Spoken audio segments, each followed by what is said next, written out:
Hey everyone, and welcome back to the channel. Do you ever feel like there just aren't enough hours in the day? You have dreams, goals, a side hustle, or maybe you just want more time for yourself, but your 8 hours of sleep feel non-negotiable. What if I told you that you could potentially sleep less, maybe 6 or 7 hours, and still wake up feeling refreshed, energized, and ready to conquer your day? It sounds like a superpower, right? Well, today, I'm going to break down the science and strategies to help you optimize your sleep so you can reclaim your time without feeling like a zombie. This isn't about sleep deprivation, it's about sleep efficiency. So grab a notebook and let's dive into how you can wake up fresh on fewer hours of sleep. First things first, let's get one major misconception out of the way. The goal here isn't to see how little sleep you can survive on. We're not trying to pull all-nighters and run on fumes. The human body needs sleep to repair, consolidate memories, and regulate hormones. The key is not the quantity of hours spent in bed, but the quality of the sleep you get during those hours. Think of it like a workout. A high-intensity, focused 30-minute workout can be far more effective than a lazy hour at the gym. We want to apply that same principle to our sleep. So, how do we get more deep sleep and REM sleep, the most restorative stages, packed into a shorter window?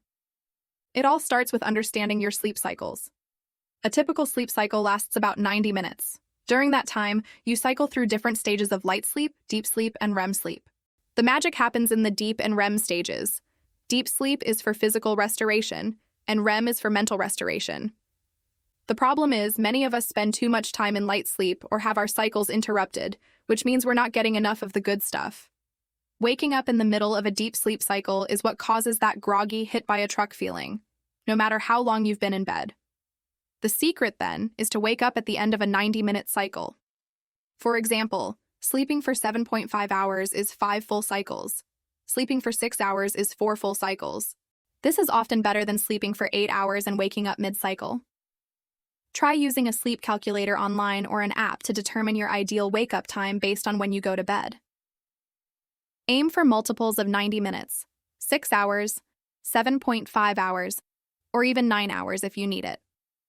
This simple timing hack can be a total game changer. Now let's talk about creating the perfect sleep sanctuary. Your environment plays a massive role in your sleep quality. Your brain needs clear signals that it's time to power down. The first rule of the Sleep Club is make your room as dark as possible. I'm talking blackout curtains, covering or unplugging any electronics with little lights, even wearing a sleep mask. Light, especially blue light, suppresses the production of melatonin, the hormone that tells your body it's time to sleep. This brings me to the second rule. Put away your phone, tablet, and laptop at least an hour before bed. The blue light from these screens tricks your brain into thinking it's still daytime, which seriously disrupts your ability to fall asleep and get into those deep sleep stages quickly. Instead of scrolling, try reading a physical book, journaling, or doing some light stretching.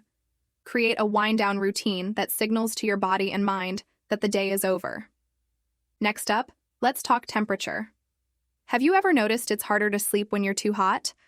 That's because your body's core temperature needs to drop slightly to initiate sleep. The ideal temperature for sleeping is actually quite cool, somewhere between 60 to 67 degrees Fahrenheit or 15 to 19 degrees Celsius. So, turn down the thermostat, open a window, or use a fan. A cooler room helps you fall asleep faster and stay asleep longer, leading to more consolidated, higher quality rest. Also, consider what you're eating and drinking. A big, heavy meal or sugary snack right before bed can spike your blood sugar and cause your digestive system to work overtime, which is not ideal for rest. And while a glass of wine might make you feel drowsy, alcohol actually fragments your sleep, particularly REM sleep, in the second half of the night.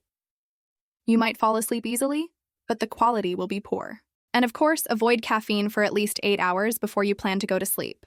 It's a powerful stimulant, and its effects can linger for a long, long time. Okay, let's move on to your daytime habits, because what you do during the day has a huge impact on your sleep at night. The number one thing you can do for better sleep is to get some sunlight first thing in the morning. When natural light hits your eyes, it sends a powerful signal to your internal body clock, your circadian rhythm, to wake up and be alert. It also helps set that clock for later, so your body knows when to start producing melatonin and winding down for sleep at night. Even 10-15 minutes of morning sun, without sunglasses if possible, can make a huge difference. If it's cloudy or you live somewhere with long winters, a daylight lamp can have a similar effect. This is one of the most powerful, free, and easy biohacks for incredible sleep. Another critical daytime habit is exercise. Regular physical activity is fantastic for sleep. It helps reduce stress and anxiety and physically tires out your body, making you more ready for rest at night. The key is timing. An intense workout too close to bedtime can be overstimulating for some people. It raises your heart rate and core body temperature, which is the opposite of what you want when you're trying to wind down. Try to get your workout in earlier in the day. Morning or afternoon is perfect. This gives your body plenty of time to cool down and transition into a restful state in the evening. Even a brisk 30-minute walk can significantly improve your sleep quality. So get moving, but do it at the right time. Let's also talk about consistency. Your body absolutely loves routine. Going to bed and waking up at the same time every single day, yes, even on weekends, is one of the most effective ways to stabilize your circadian rhythm. When your body knows exactly when to expect sleep and when to expect to wake up, it becomes incredibly efficient. It learns to release sleep and wake hormones at the right times, allowing you to fall asleep faster and wake up more easily, often without an alarm. I know it's tempting to sleep in on Saturday, but that can create what's called social jet lag, making it much harder to get up on Monday morning. If you have a bad night, resist the urge to sleep in for hours. It's better to stick to your wake-up time and maybe take a short 20-minute power nap in the early afternoon if you need it. So, let's put it all together. To sleep fewer hours and wake up feeling fantastic, you need a multi-pronged approach. First, focus on quality over quantity. Use the 90-minute cycle rule to time your sleep. Second, optimize your environment. Make it dark, cool, and quiet. Create a screen-free wind-down routine an hour before bed. Third, watch what you consume. Avoid caffeine late in the day, alcohol before bed, and heavy meals. Fourth, manage your daytime habits. Get morning sunlight to set your body clock and exercise earlier in the day. And finally, be consistent. Stick to a regular sleep and wake schedule, even on weekends. By implementing these strategies, you are training your body to sleep more efficiently. You'll spend more time in restorative deep and REM sleep, and less time tossing and turning.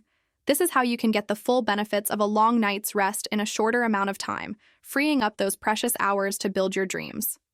Remember, this is a process of experimentation. Your ideal sleep duration is unique to you. For some, 7.5 hours might be the sweet spot. For others, it might be 6. Some people are genetically short sleepers and genuinely thrive on less. The key is to listen to your body. Track how you feel. Are you waking up refreshed? Do you have stable energy throughout the day? If you're consistently tired, you might need to adjust and add another sleep cycle. This isn't about forcing your body to do something it can't, but about giving it the perfect conditions to perform at its best. Start by implementing 1 or 2 of these tips, and once they become habits, add another. Before you know it, you'll have transformed your sleep and unlocked more time and energy than you thought possible. Thank you so much for watching today. I hope these tips help you master your sleep and take back your mornings. If you found this video helpful, please give it a thumbs up. It really helps the channel out. And if you have your own secret for waking up refreshed, share it in the comments below. I'd love to read it.